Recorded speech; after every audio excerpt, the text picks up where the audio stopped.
Come sit, my father said, his tone that fake mix of authority and pity.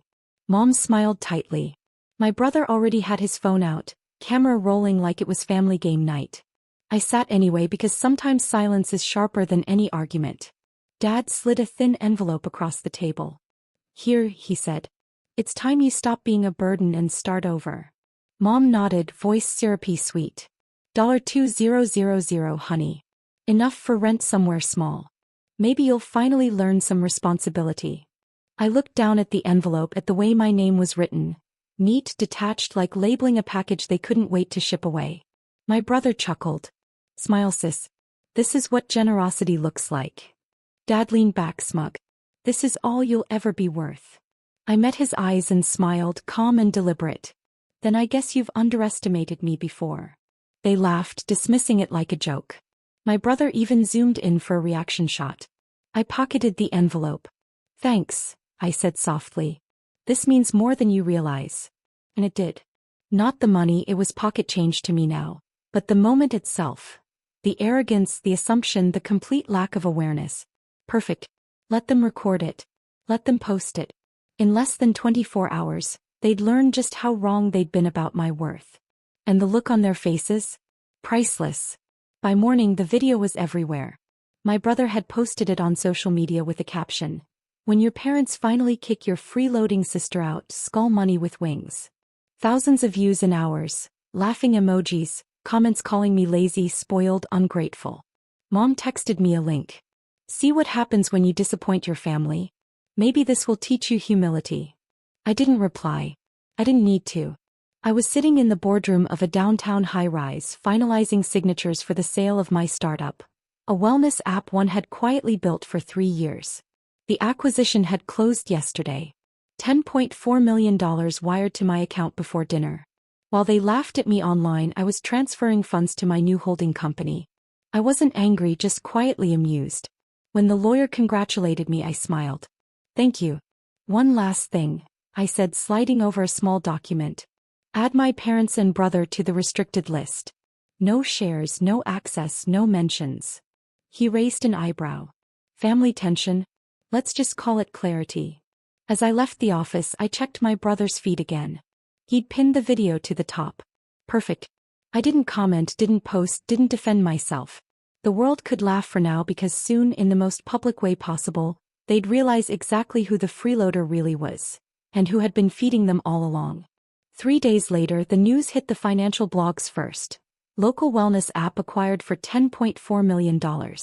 Founder remains anonymous. My company, syrupy, was trending, but no one knew I was behind it. Not yet. That evening, I stopped by my parents' house for the first time since the envelope. Mom looked startled. Dad irritated. What are you doing here? He asked. I came to say thank you, I said calmly, placing the same envelope on the table. You were right.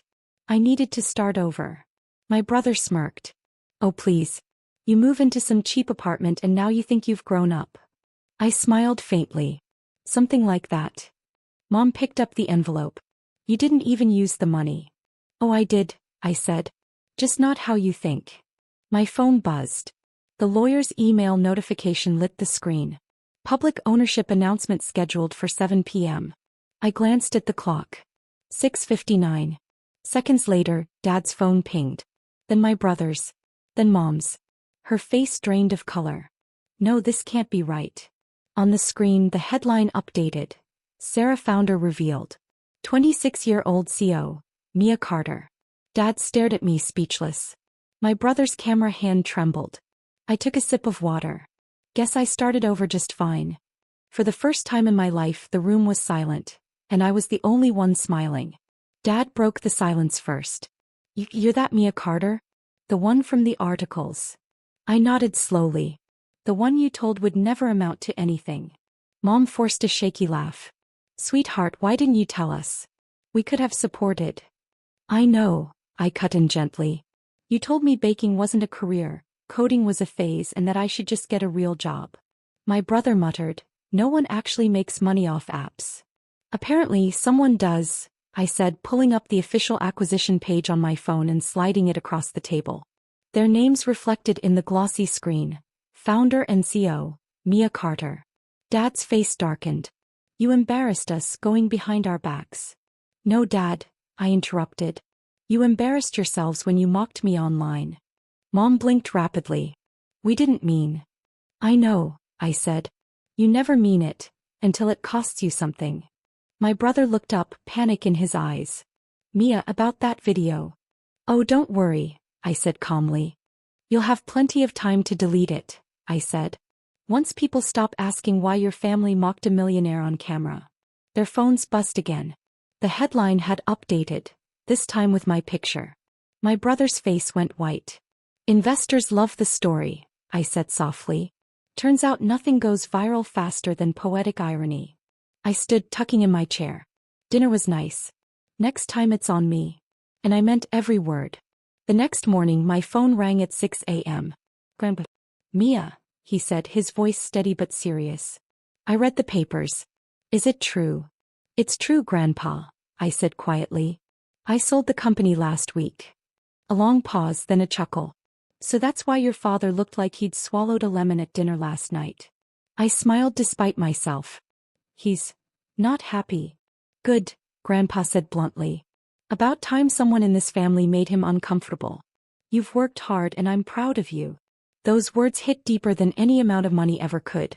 Then his tone shifted, calm, calculating. The way it always did before he made a move. Mia, your parents just called me. They want to meet to discuss family finances. Of course they do, I murmured. I told them to come over tomorrow, he continued. You should come too. I hesitated. Why? Because I'm updating my will, he said simply. And I'd rather they hear it directly from me. My heart thumped once, sharp and clear. You're serious? Dead serious. I may be old, but I'm not blind. You earned everything yourself, Mia. It's time this family learned what real worth looks like. And I knew then that whatever was coming wasn't just about inheritance. It was about justice. The next afternoon I arrived at Grandpa's estate. The air felt heavy, like the calm before a storm.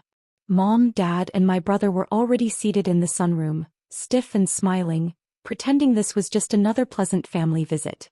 Grandpa sat in his favorite chair, cane resting against his leg, a thick folder on the table in front of him. Good, he said as I walked in. We're all here. Mom immediately started. Dad, about the will. He raised a hand. You'll speak when I'm done. That silenced her faster than I'd ever seen. He opened the folder slowly, revealing legal documents and property deeds. I've watched this family for years, he began.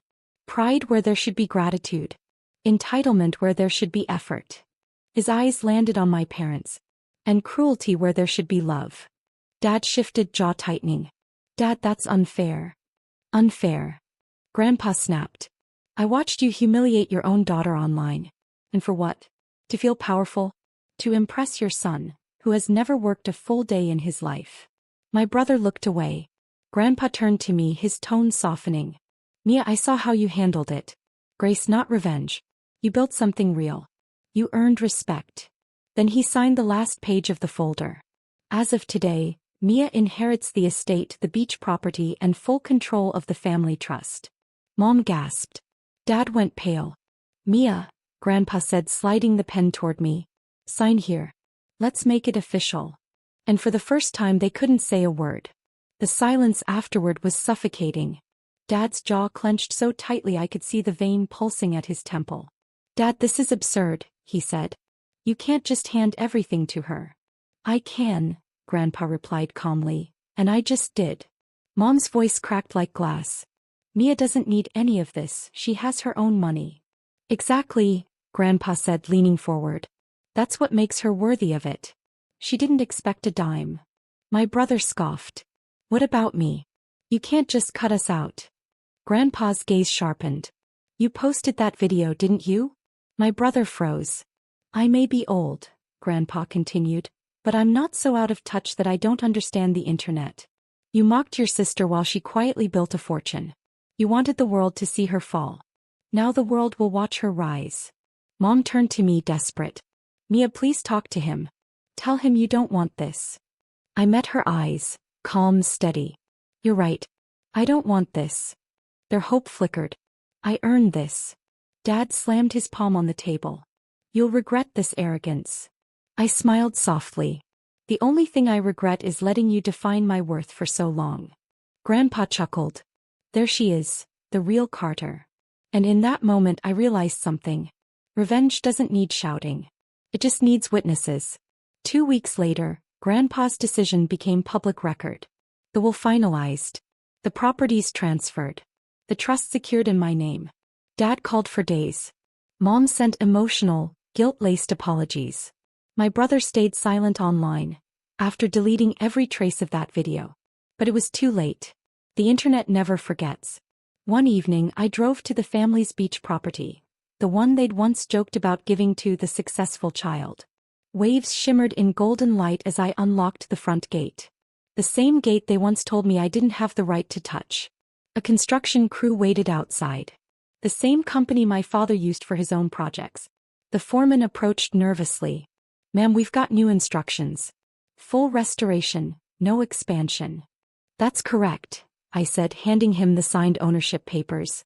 Everything stays as it was. Pure. Untouched. I walked through the empty hallways, my heels echoing against the marble. Each room still carried an echo of their arrogance. And now, my peace.